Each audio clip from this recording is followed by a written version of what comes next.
Hey everyone, welcome back to the channel. Have you ever felt dismissed, invisible, or judged just by how you look? I bet every single one of us has been there at least once, but the story I'm about to share today will completely redefine what it means to be overlooked. It'll show you that sometimes being invisible isn't a weakness, it's a cloak of invincibility. It's the ultimate weapon. Let's head to the Hamptons, New York, home to the most extravagant parties on the planet, where the air sparkles with the scent of money and power. Tonight, at the opulent Hawthorne family estate, a charity gala is in full swing. $1,000,000 crystal chandeliers gleam off designer gowns, the clink of Dom Perignon glasses rings out, and at the center of it all is Preston Hawthorne, a king, a mastermind, a man who can bribe, manipulate, or destroy anyone with a single phone call. Preston is riding high on his own arrogance tonight. He's got a special plan, a performance he's sure will make him a social media star. He's going to live stream his so-called generosity to the world by publicly handing a charity donation to someone special, the estate's janitor, Eleanor "Ellie" Vance. He invited her with a smug grin, whispering that she should dress appropriately for her station. It's the perfect setup to humiliate her, to turn her poverty into content, and to cement his image as a living saint. But there's one thing this cocky billionaire could never see coming. That janitor he treats like dirt? She's not here for handouts. She's not here to be shamed. She's here to settle a score, a debt that money can't touch, a debt of blood, honor, and a legacy stolen 20 years ago. Every brick of the Hawthorne empire was built on her mother's tears. And tonight, she's here to collect principal and interest. And most importantly, she didn't come alone. Her allies aren't politicians or tycoons. Her ally is the truth. Her weapons are the secrets buried behind the silent walls she scrubbed clean every day. Ladies and gentlemen, forget everything you know about fairy tales. In this video, you're about to witness one of the most epic plot twists ever, a chess game planned down to the last move, where a pawn is about to checkmate the king on his own glitzy board. So sit tight, buckle up, because the Hawthorne Empire is about to come crashing down, and it starts right now. The fall of an empire doesn't start with a bang, but with a whisper. 3 days before the fateful gala, that whisper took the form of a metallic gold envelope handed over by Preston Hawthorne himself. He found Eleanor in the sprawling Hawthorne family library, where she was carefully dusting leather-bound books he'd probably never opened. He didn't approach her. He leaned against a marble pillar, striking the pose of a king surveying his domain. "Ellie," his voice dripped with condescension, echoing through the quiet space. "This Saturday, we're hosting a charity gala. I want you to be the guest of honor." Eleanor paused, looking up at him, her eyes half hidden behind cheap wireframe glasses. She said nothing. Preston smirked, a smile laced with malice. He stepped forward, placing the envelope on her cleaning cart atop a pile of rags. "This is your official invitation. There'll be a special moment where I, on behalf of the Family Foundation, will present you with a gift, a recognition of your hard work. We're live streaming the whole event." So he leaned in closer, his voice dropping to a venomous hiss. "Try to wear something that looks appropriately pitiful. The more pathetic, the more views we'll get." He patted her shoulder lightly and turned away, his triumphant chuckle bouncing off the walls. He'd set the bait. He was certain he'd orchestrated the perfect scene to both polish his image and drag his despised half-sister down to the depths of humiliation. Eleanor stood still for a moment. She glanced at the shimmering gold envelope resting on the dirty rags. Most would see it as the ultimate insult, but to Eleanor, it was the final piece, the invitation she'd been waiting 5 years for. She picked it up, her face expressionless. "Yes, Mr. Hawthorne," she said evenly into the empty air. But behind those glasses, a fire had ignited. That night, in her small, modest apartment, a world away from the opulence of the Hawthorne estate, Eleanor didn't sleep. She opened an old wooden box. Inside wasn't jewelry, but her true inheritance, her mother's yellowed handwritten drafts, old newspaper clippings about the rise of Hawthorne Industries, journals chronicling every tear and injustice. And finally, she pulled out a dress, a classic navy blue gown, simple yet exquisitely tailored. It was the dress her mother wore the last time she fought for her invention. To Eleanor, it wasn't just clothing. It was armor woven from memory and resolve. And tonight, the performance would begin. An old yellow taxi pulled up to the grand gates of the Hawthorne estate, out of place among a sea of gleaming Rolls Royces and Bentleys. The door opened and Eleanor stepped out. No heavy makeup, her hair neatly pinned up. In her mother's navy dress, she looked like a ghost from the past stepping into the present. She walked through the gates. No bowed head, no hesitation. She didn't move like an intruder. She moved like an owner returning home after a long journey. Instantly, she became the focus of hushed whispers. "Look, isn't that the janitor?" A woman in a Balenciaga gown murmured. "My God, Preston actually let her in?" "What a ridiculous stunt," another scoffed. Catherine Hawthorne, Preston's wife, stood with her clique of powerful friends. She sipped her champagne, eyeing Eleanor head to toe before letting out a scornful laugh. "I don't know what's worse, her nerve or that dress. What a fashion disaster." Eleanor heard it all. She saw every mocking glance, every smug smirk, but they couldn't touch her. Tonight, she was wrapped in a purpose greater than all this pretense. The chatter was just noise in a symphony she was conducting. Her target stood at the far end of the room, chest puffed with pride, basking in the attention. Preston Hawthorne, her brother, her enemy, and he still had no idea. He thought he was the hunter. He didn't know the prey had walked right into his own trap. Seeing Eleanor standing there, calm and unshaken, Preston felt a flicker of unease. The confidence of his prey irritated the hunter. He decided it was time to strike, to snuff out this small flame before it could blaze. He signaled to his billionaire buddies and strode toward her like a pack leader stalking a stray lamb. "Ellie!" His voice rang out, loud enough for everyone nearby to hear. "Gotta say, it's bold of you to show up. I'm impressed. Must feel a bit out of place in all this, huh?" He waved a hand, gesturing to the opulence, the elite crowd, a world he was sure she'd never belonged to. The crowd around them started to chuckle. They were waiting for a show. They expected the janitor girl to bow her head, stammer, and shrink in embarrassment. But Eleanor didn't. She lifted her chin, her eyes sharp as a blade, locking onto Preston's. A cold, almost imperceptible smile flickered across her lips. "Out of place, Preston?" Her voice wasn't loud, but it was clear and steely, slicing through the mocking laughter. "No, I feel like I'm coming home." She took a step forward, closing the gap between them. "This place, it has a familiar smell," she continued, her voice almost a whisper, but loud enough to make those nearby hold their breath.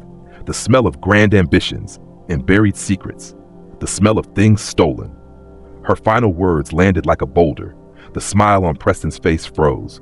For the first time that night, his confidence cracked. He saw something in Eleanor's eyes he'd never seen before. Not fear, but the resolve of someone holding all the aces. In that moment of Preston's unease, Eleanor's gaze flicked over his shoulder. At the far end near a service entrance, she spotted Arthur, the old butler who'd served the Hawthorne family for over 40 years. He held a silver tray, his demeanor as humble as ever. But their eyes met for a split second. A subtle nod, a silent promise, a confirmation that everything was in place. She wasn't in this alone. Sensing his control slipping, Preston decided he had to act fast. He needed to reassert his dominance, to remind this woman of her place. He turned, striding quickly to the small stage, picking up a glass and tapping it lightly with a silver spoon. Clink, clink, clink. The sound echoed through the room, commanding attention. "Ladies and gentlemen," Preston began, his voice regaining its theatrical swagger. "Please, just a moment of your time. Tonight, beyond raising funds for noble causes, we have a very special moment. A moment to honor hard work and compassion." He gestured to the tech crew. The massive screen behind him lit up, displaying a live stream interface.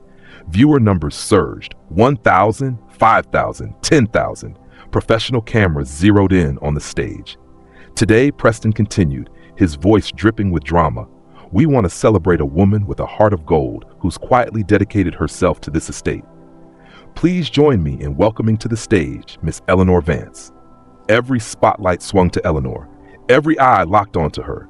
They expected her to falter, to crumble under the sudden attention. But once again, Eleanor defied them. She moved with an uncanny poise. Each step was steady, her back straight, her chin high. She climbed the stage stairs as if they were built for her. A single thought rang in her mind. "Perfect timing, Preston.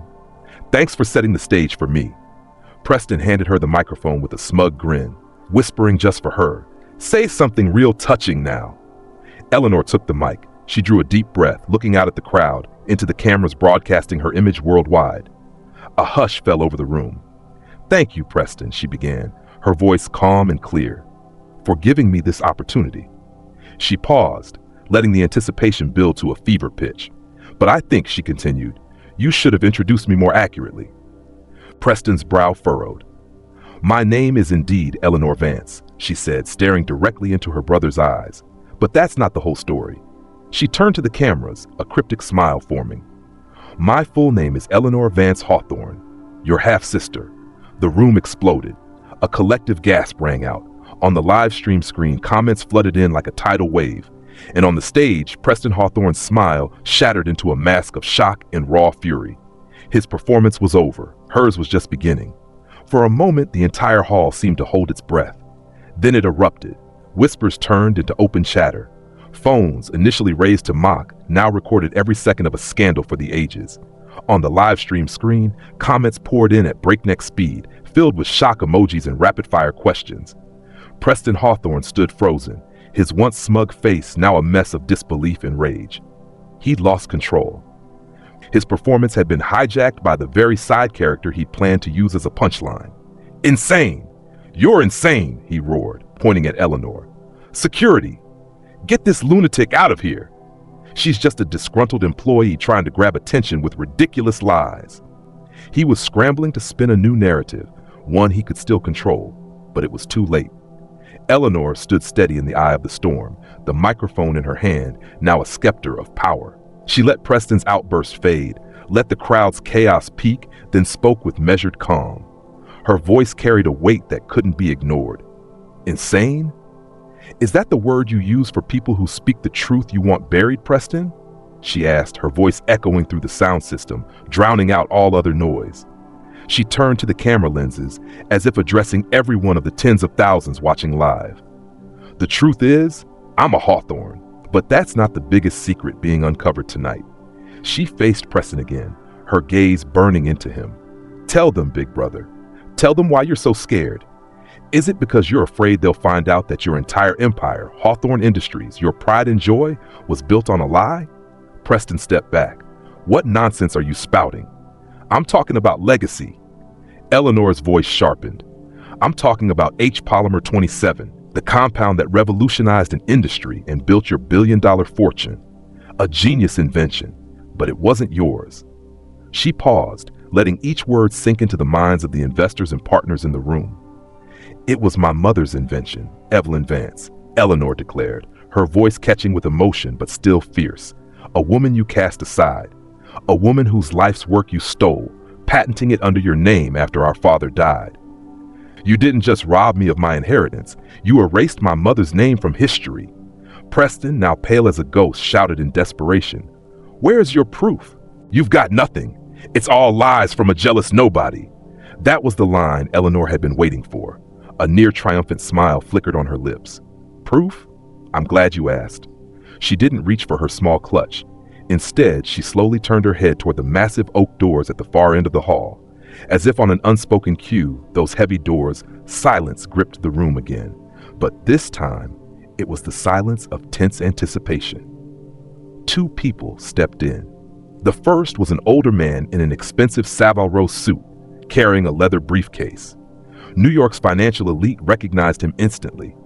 David Chin, a top intellectual property lawyer, a shark known for never losing a case. The second was a woman with sharp eyes and a notebook at the ready. Maria Flores, a tech investigative reporter for the New York Times, who'd exposed countless scandals in Silicon Valley. They said nothing. They simply walked in, flanking Eleanor like guardians. Their presence spoke louder than words. It was a living indictment.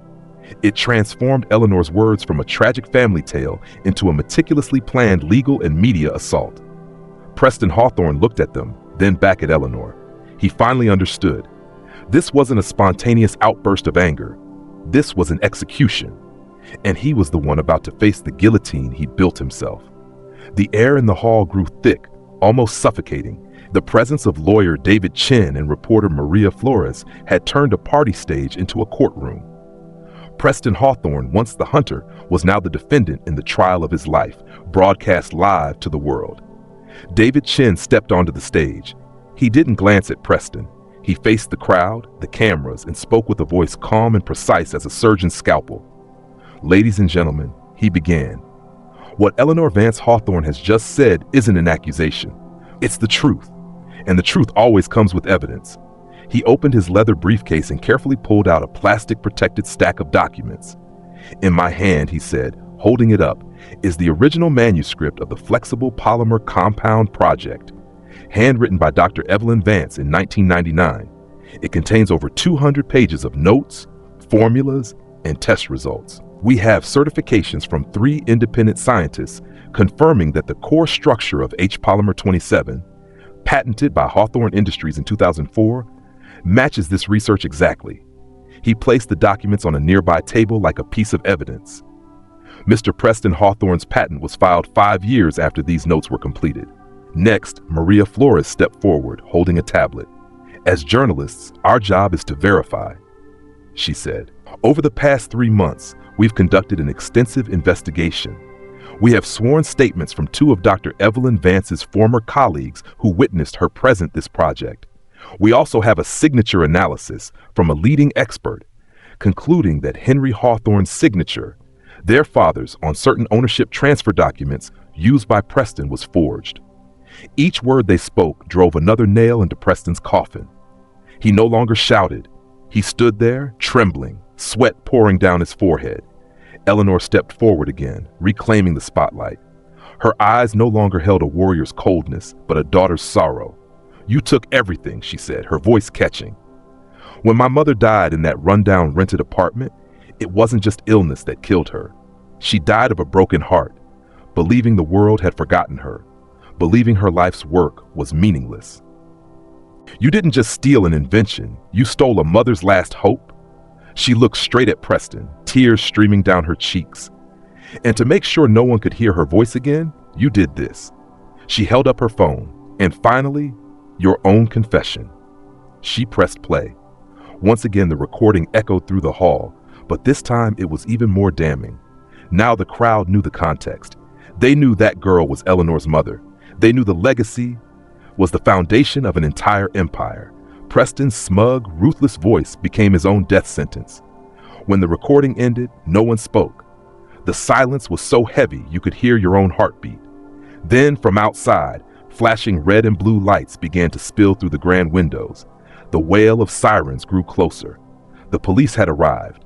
2 uniformed officers entered, followed by detectives, marching straight to the stage. Preston, like a puppet with cut strings, had no strength left to resist. Mr. Preston Hawthorne, one detective said, his voice commanding authority, you are under arrest for fraud, theft of intellectual property, and document forgery. The sharp click of the handcuffs rang out in the silence, cold and merciless. Catherine Hawthorne let out a horrified scream, then covered her mouth. The empire she'd married into, the lavish life she'd reveled in, all built on a lie. She staggered toward Eleanor, her eyes wild with panic and pleading. It's all of this, true? Eleanor looked at the woman crumbling before her, and for the first time that night, she showed a flicker of compassion. I'm sorry, Catherine.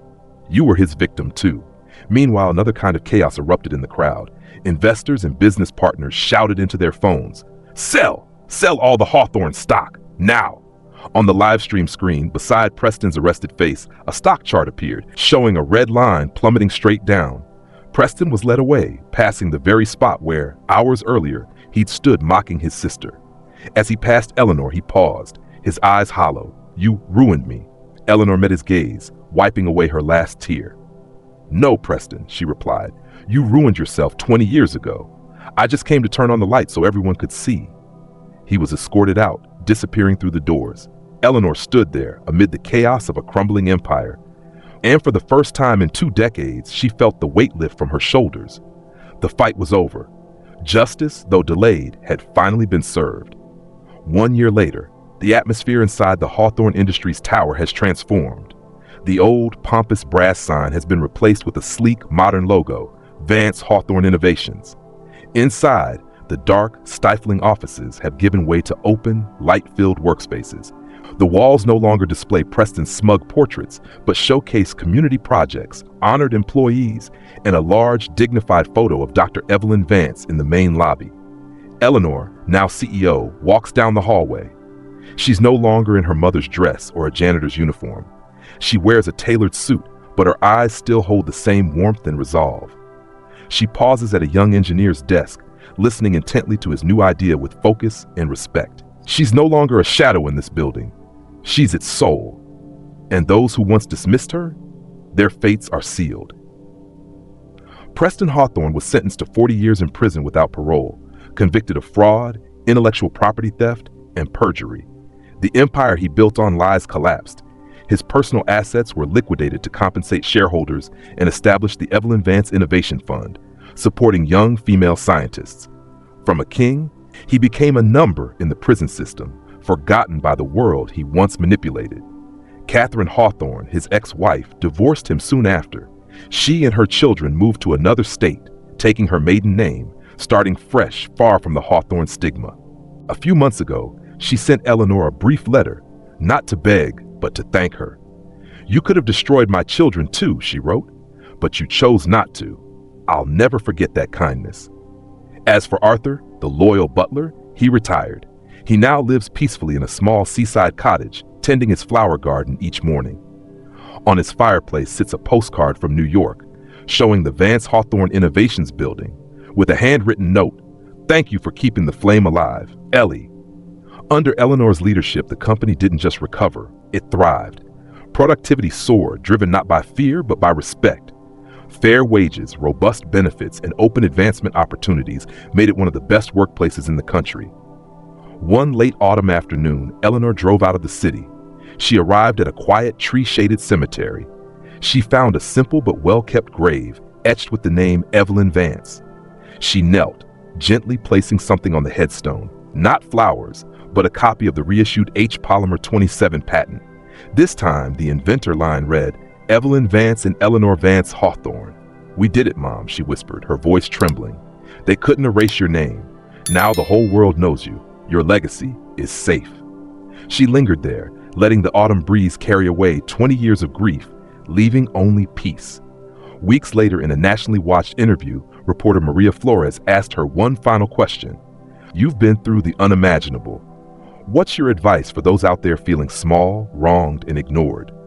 Eleanor looked straight into the camera, sharing her lessons not as a CEO, but as a survivor. First, she said, "Believe in the long game. Justice doesn't always come quickly, but it comes to those patient enough to wait and prepare. Second, document everything. An email, a text, a forgotten promise. In a world of lies, evidence is your undeniable power. Third, turn your invisibility into an advantage. When others overlook you, they drop their guard. That's when you can learn, observe, and plan without interference. And finally, never underestimate the power of an alliance, no matter how small.